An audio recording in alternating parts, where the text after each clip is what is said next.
He's still trying to move the snowbank.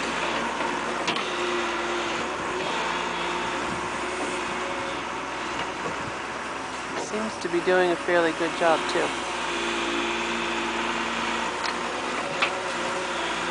We'll see.